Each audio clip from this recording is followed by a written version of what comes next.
Hola a todos, mi nombre es Denise Salazar y en esta oportunidad estaré con ustedes para impartir el curso de juicio de amparo.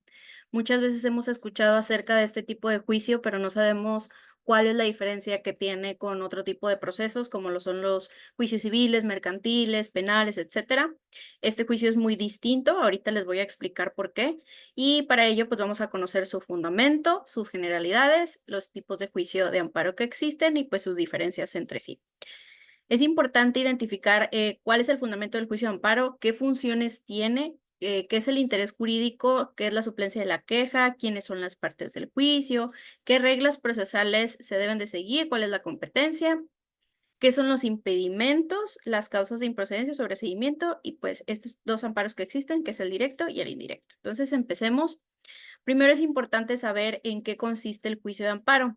Inicialmente, el juicio de amparo se concibió como un procedimiento sencillo y breve para tutelar de manera específica los derechos individuales. Este concepto se concibió en el derecho mexicano e incluso fue, digamos, de cierto modo como pionero o aportó para la definición que más adelante se proporcionó en pactos internacionales. En este caso, su fundamento se encuentra también contenido en estos pactos internacionales, que en este caso es la Convención Americana sobre Derechos Humanos, y aquí se prevé la necesidad de que exista el juicio de amparo. ¿Por qué? Porque la Convención dice en su artículo 25 que todos los estados parte, es decir, todos los países que firmaron esta Convención Internacional, tienen que disponer de un recurso que sea sencillo y que proteja a las personas de los derechos que les confiere cada gobierno.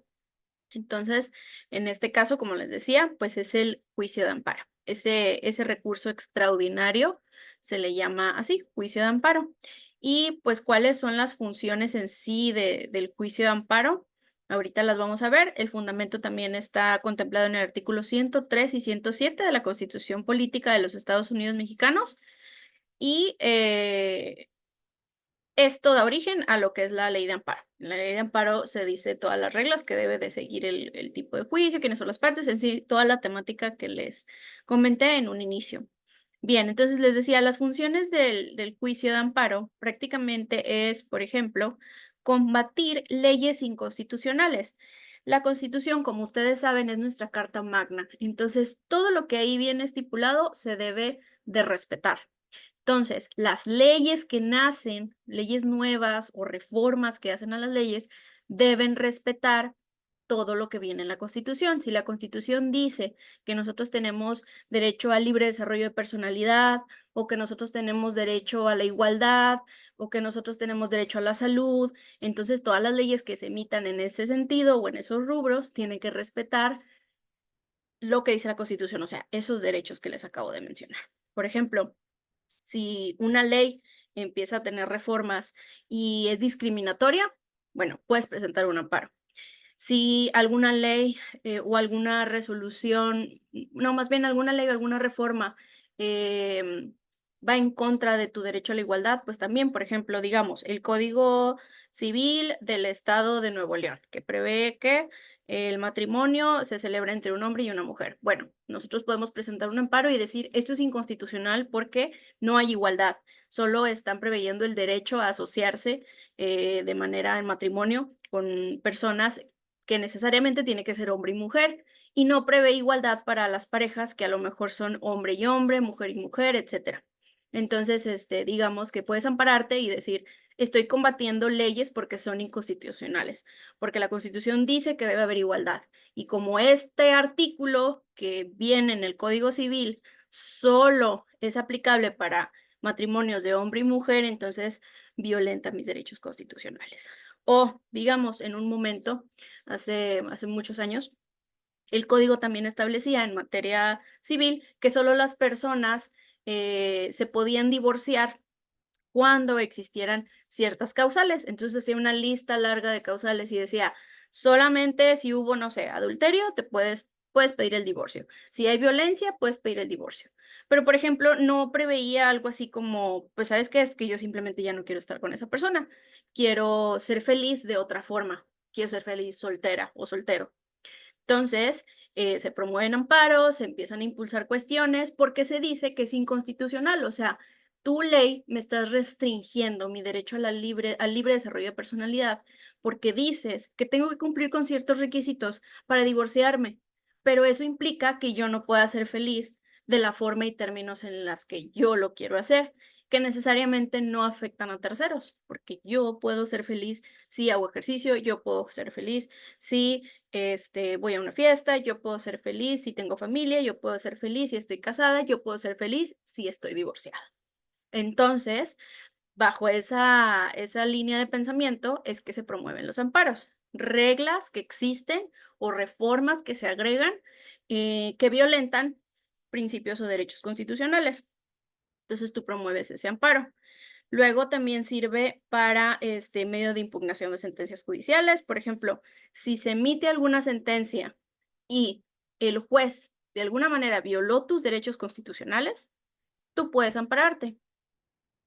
Existen recursos, tal vez ya en algún momento han tenido oportunidad de verlos, los recursos ordinarios, que son apelaciones, revisiones, apelaciones, etcétera. Y este tipo de recursos resuelven en segunda instancia lo que el juez de primera instancia no, no lo hizo de manera correcta porque violó a lo mejor el procedimiento o algo parecido. En este caso, si el juez, al emitir su sentencia definitiva, viola alguno de los derechos que tú tienes de manera constitucional, entonces tú te puedes amparar. También puedes presentar un amparo.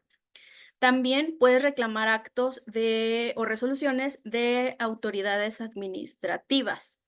Por ejemplo, si tú tienes un negocio y te llega una multa de alguna autoridad administrativa, de ayuntamiento, o de tesorería, perdón, tú puedes ampararte si esa multa la están aplicando de manera infundada, si no hay alguna razón específica por la cual te estén multando y simplemente lo están haciendo.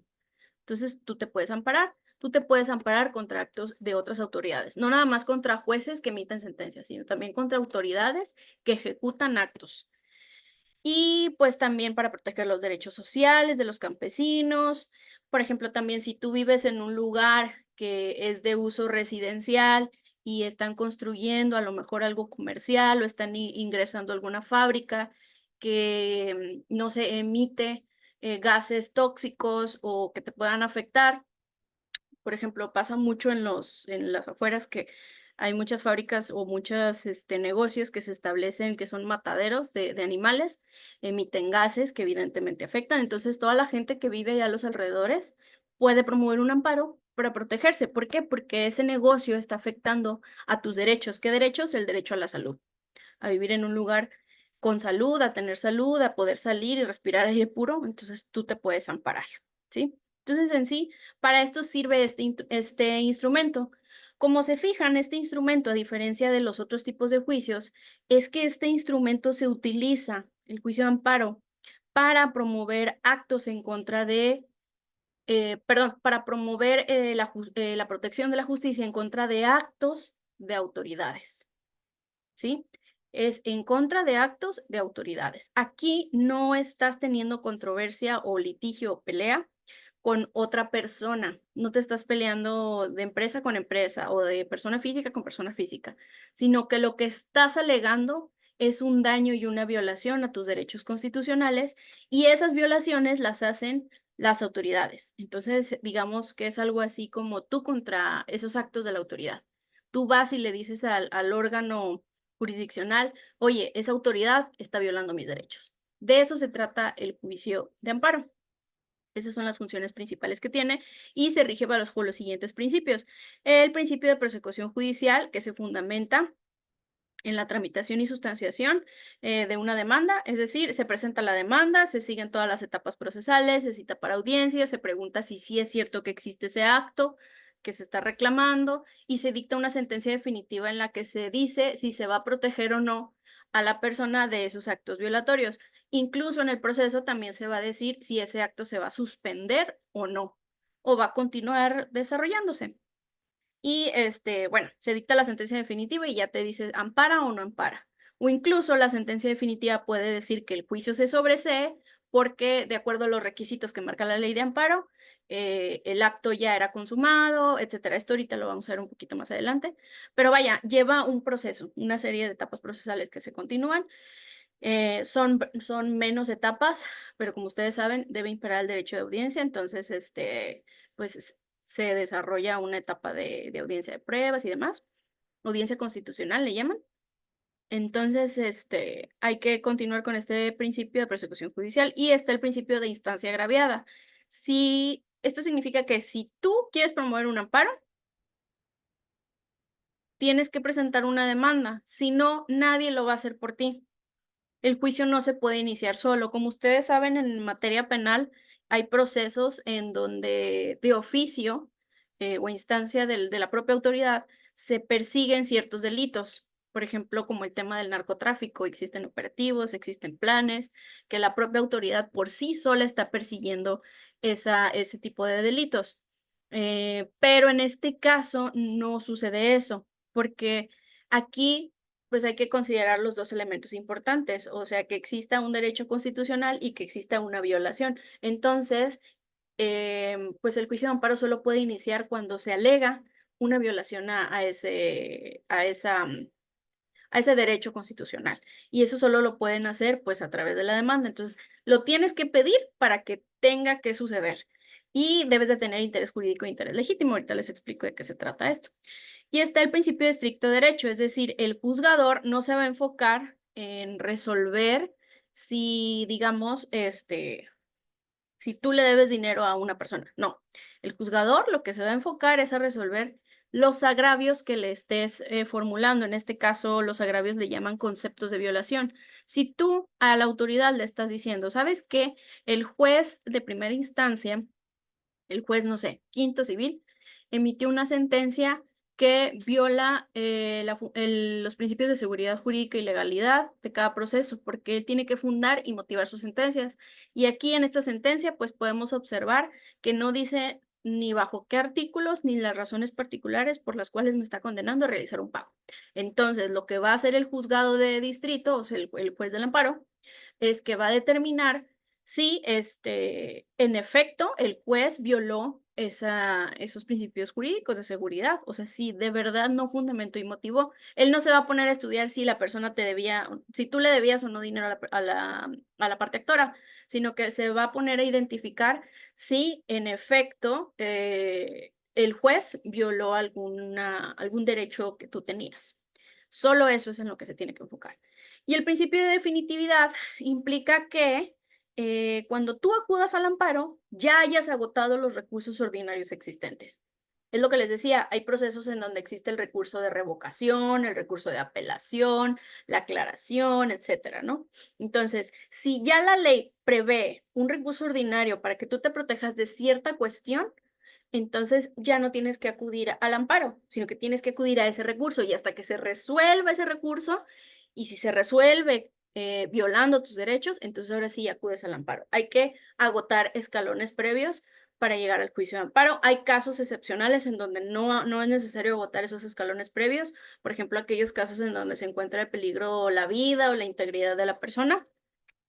Entonces ahí en esos casos ya no, pero en lo general, pues primero tienes que agotar los respectivos recursos. Por ejemplo, supongamos un juicio normal, tú presentas tu demanda, se va la contestación, desahogan la vista, se desahoga la audiencia, dictan sentencia definitiva, presentas una apelación, resuelven la apelación y en la apelación te das cuenta que siguen violando tus derechos. Entonces tú vas a promover un amparo en contra de esa apelación. Así es más o menos la escalerita de definitividad.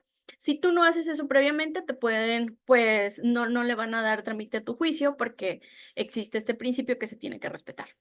Ahora, el interés jurídico, que forma parte del principio de instancia agraviada. La persona que quiera promover un amparo tiene que ser una persona que tenga un derecho que establece la norma, que sea titular de ese derecho y la facultad de exigencia al respecto de ese derecho, así como la obligación correlativa. Si, por ejemplo, es una persona, digamos, un señor promovió un juicio en contra de otra persona, un señor A promovió un juicio en contra de una persona B, dictaron una sentencia en donde al señor A, pues le dicen que su juicio no procede y resulta que esa sentencia viola ciertas garantías como lo son la fundamentación y la motivación. O sea, el juez no le dijo las razones particulares ni los fundamentos, nada más le dijo, tú perdiste y tu juicio no procede. Eso significa que solo la persona A y la persona B pueden inconformarse a través del amparo o a través del recurso de apelación, dependiendo. Pero bueno, supongamos que no existe el recurso de apelación. A través del amparo, solo la persona A y la persona B, porque ellos son los que tienen intereses y derechos respecto de esta sentencia. Pero, por ejemplo, no puede venir la esposa de la persona a promover un amparo en nombre de la persona A. No, forzosamente tiene que ser la persona A quien promueve el amparo, o en su caso la persona B. Alguien que tenga interés, o sea, el que realmente le afectó. ¿Por qué? Porque la persona A fue quien promovió un juicio para hacer valer sus derechos. Y resulta que en la sentencia dijeron que no procedía. Entonces, ¿quién realmente es el afectado? Es la persona A. Entonces, a eso se refiere el interés jurídico. Y el interés legítimo es un interés personal o colectivo, cualificado, actual, real, relevante, que puede traducirse en un caso a concederse la protección constitucional. Por ejemplo, este tipo de personas que les decía, cuando quieres promover un amparo en contra de actos de la autoridad administrativa, no sé, por ejemplo, que les digo, un negocio en donde les autorizaron licencias para poner un matadero a unos cuantos metros de tu casa y que pues tú ni siquiera puedes respirar, entonces tienes un interés legítimo porque a ti legítimamente te está afectando ese ambiente tóxico y está afectando tu derecho a la salud. Y luego existe un concepto muy importante y relevante que se llama suplencia de la queja. Suplencia de la queja es cuando el acto reclamado se funda en normas generales cuya constitucional ha sido reconocida por un criterio y este generalmente aporta o funciona cuando presentas amparos respecto de menores. Esta es la suplencia de la queja. En materia penal aplica en favor del inculpado, sentenciado u ofendido, siempre que estos últimos sean quejosos, y en materia agraria, pues en favor de los ejidatarios y comuneros, perdón. Entonces, significa que si en tu amparo tú acudiste bajo la instancia agraviada y dices, me están violando tal derecho constitucional, y luego resulta que no nada más te estaban violando ese derecho, había otras cuestiones que también te estaban violando, aplica esto, suplencia de la queja. O sea, el juez se pone a analizar si también te están violando otro tipo de derechos, que eso sucede mucho en el caso de los menores. Ahora, las partes que participan en el juicio de amparo son el quejoso, o sea, la persona que va y dice, me están violando mis derechos, la autoridad responsable, es decir, este órgano que ejecutó algún acto, o emitió o ejecutó un acto que viola tus derechos, que en este caso podría ser un juez, podría ser el municipio, podría ser un tránsito, podría ser cualquier autoridad. Y el tercer interesado, que es la persona que aparece en los casos en donde, por ejemplo, tú estabas en un proceso civil en donde tenías un litigio en contra de una persona física. Entonces, resulta que en ese litigio emitieron una sentencia que pues dijo que no era procedente tu juicio, pero esa sentencia fue violatoria de derechos humanos. Entonces, la persona, la que intervino en ese proceso inicial, se le llama tercer interesado. De manera más ilustrativa, tenemos una persona A, que es la persona actora, quien promueve el juicio, una persona B, la parte demandada, y tenemos una autoridad, que es el juzgador. Entonces, el juez emite la sentencia, dice no procede, y entonces la persona A va a ser el quejoso porque está diciendo que no procede porque no hay fundamento, y la persona B va a ser el tercer interesado porque a él le interesa que esa sentencia que emitió este juez siga firme, que esta sentencia sea la definitiva y que no se modifique. Entonces, por eso también se escucha la opinión del tercer interesado y él también interviene en el proceso, porque a lo mejor él advierte que la sentencia en realidad sí funda y motiva, que a lo mejor hay causas de sobreseimiento o a lo mejor tiene información que pues puede resultar relevante. o también puede advertir alguna cuestión de que cambió la situación jurídica y ya ni siquiera existe el acto reclamado. Y en el juicio de amparo, pues también interviene el Ministerio Público, a quien se le da vista. Luego hay ciertas reglas procesales que se deben de seguir en el juicio de amparo, que en este caso es la competencia, hay que ver los impedimentos, requisitos de la demanda, causas de improcedencia y el sobreseimiento. La competencia, muchos de ustedes a lo mejor lo han visto en sus cursos, que es la aptitud que tienen los órganos para ejercer válidamente determinados derechos y obligaciones vinculados al ejercicio de una actividad jurisdiccional. Esto, en palabras más sencillas, es, por ejemplo, por cada territorio existe un juez que se encarga de ver a los asuntos que acontecen en Nuevo León. Hay otro juez que ve los asuntos que acontecen en Coahuila. Hay otro juez que ve los asuntos que acontecen en Veracruz, etcétera. Entonces, esto hablamos de una competencia, por ejemplo, por territorio.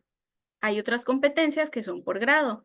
Ah, bueno, es que yo promoví un amparo ante un juez de distrito, pero resulta que ese juez de distrito también violó mis derechos constitucionales, entonces hay otros órganos arriba de él, que son tribunales colegiados, que resuelven si en efecto ese juzgado de distrito resolvió o no en su contra. Y hay distintos grados, va subiendo el escaloncito hasta llegar a la Suprema Corte de Justicia. Lo que diga la Suprema Corte de Justicia, eso es. Y está también el grado por materia. Si lo que estás alegando es algo que deriva de un acto que es materia civil, pues vas a ir a buscar un juzgado de distrito en materia civil o un tribunal colegiado que vea sobre materia civil. Si lo que pasó o se ejecutó es una cuestión del municipio directamente, fue y me multó el municipio, entonces pues el amparo va a tener que ser en materia administrativa. Entonces todo va a depender del tipo de acto que haya sido emitido o que haya sido ejecutado. Y pues este tema de la competencia viene regulado en la Ley de Amparo y la Ley Orgánica del Poder Judicial de la Federación. Aquí se prevé los tipos de juzgados que existen, los tribunales que los resuelven y cómo están ordenados de acuerdo a cada circuito. Se ordenan por circuitos. Aquí les muestro un mapa en donde aparecen los distintos circuitos. Por ejemplo, en nuestro caso, Nuevo León es el cuarto circuito. Por ejemplo, Coahuila es el octavo circuito y así se van distribuyendo cada uno. Ahora, no todos los jueces pueden ver los asuntos solo porque se cumpla por el territorio, grado, materia o atracción, sino que hay jueces que si, por ejemplo, tú promueves un juicio y el juez resulta que es pariente de una de las partes, pues hay un impedimento. Si a lo mejor el juez figura en algún juicio diverso como parte también, entonces también hay un impedimento. Tú puedes promover impedimentos que pueden afectar la imparcialidad de la emisión de ese proceso. No debe haber intereses de los órganos que van a resolver. O sea, si te toca en Nuevo León y te toca con el juzgado primero de distrito y resulta que el juez es amigo de una de las partes, pues bueno, hay un impedimento evidente, ¿no? Lo puedes promover.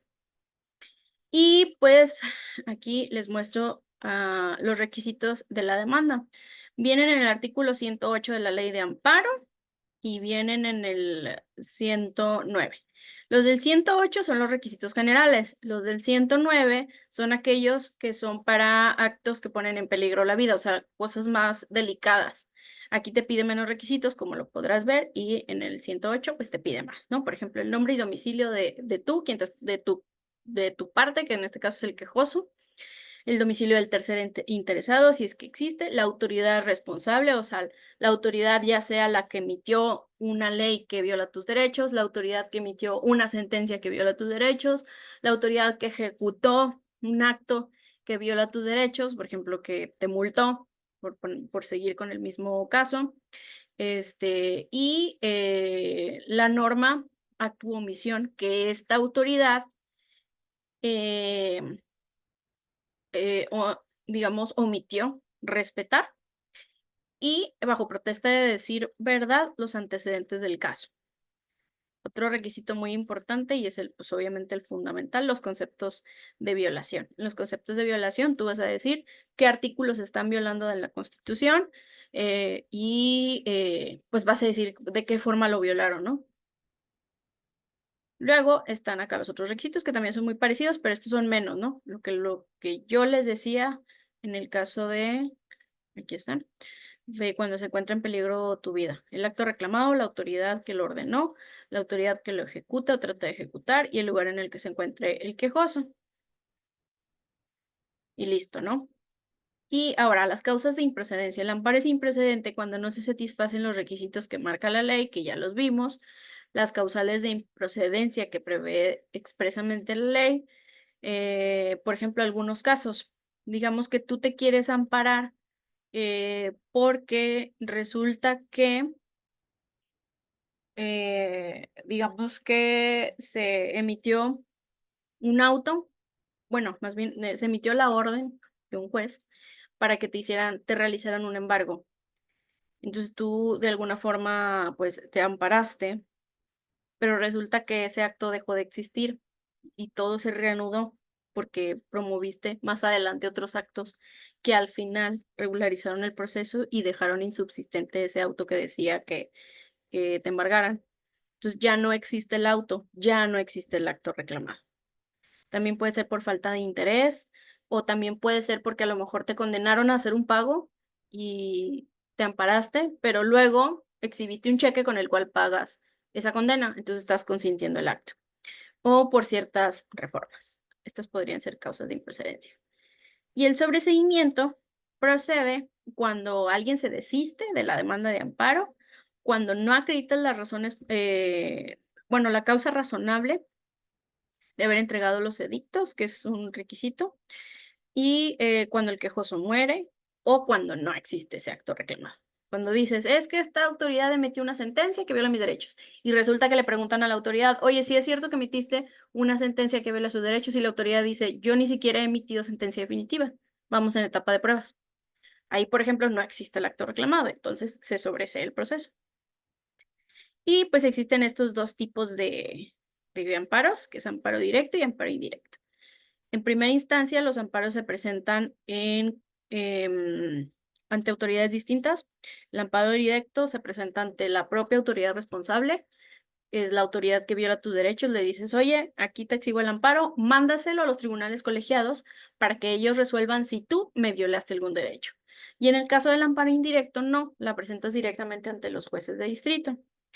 El amparo indirecto es en contra de sentencias definitivas o juicios de orden penal que hayan violado el procedimiento y el amparo directo es en contra de actos o tribunales administrativos o del trabajo ejecutados fuera de juicio o concluidos, actos que tengan ejecución de imposible reparación, actos ejecutados que afecten a personas extrañas del juicio.